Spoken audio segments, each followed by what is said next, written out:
Hello, boys and girls. Welcome to the Dow Academy Online Learning. We look forward to seeing you all back in class. But for now, stay home, stay safe. And remember to always wash your hands with soap for at least 20 seconds. Let's begin. Good morning. Today's lesson in maths, we are going to be talking about place value in decimals. Firstly, you need to know what a decimal point is. A dot that you see in between the numbers is called a decimal point, and it is used to separate the whole part or whole number from the decimal.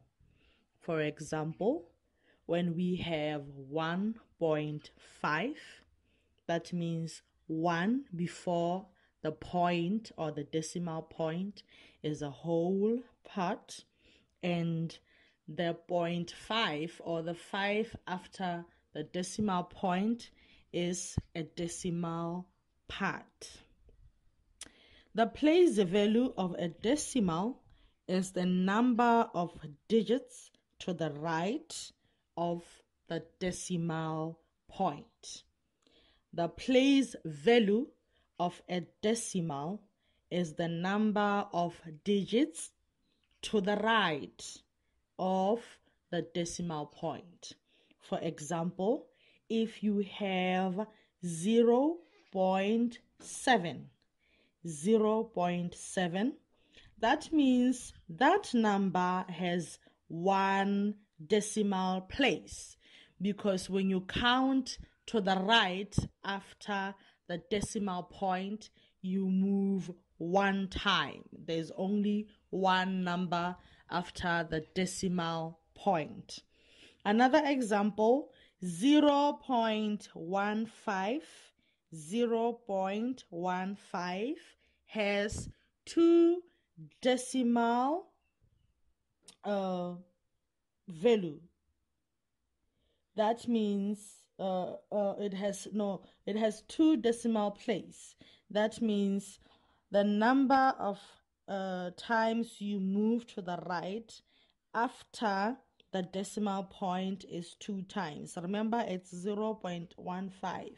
That means there is 1 and there is 5 after the decimal point. And then lastly, 0.324. 0.324 has 3 decimal place. The number of times you move to the right after the decimal point is 3 times. That means it has 3 decimal places.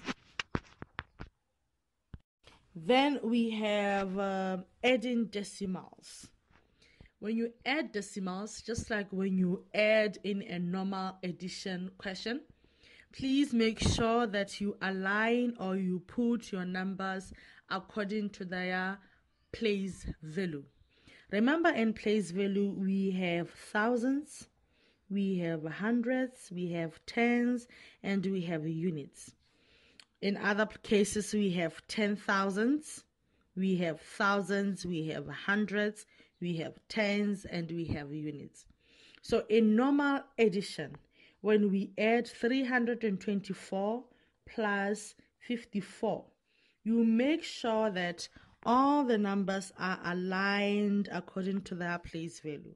When we talk about 324, we have 3 under hundreds, we have 2 under tens, and then we have 4 under units.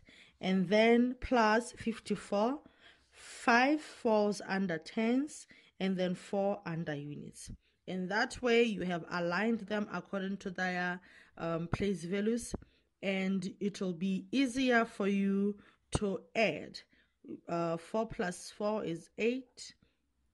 2 plus 5 is 7, and then we bring down the 3 because 3 plus 0 on the side is 3. The answer you'll get is 378. Now, with adding decimals, it's more or less the same thing. Just make sure that you put all your numbers according to their place values. For example, if we have 1.2, plus 2.3. 1.2 plus 2.3.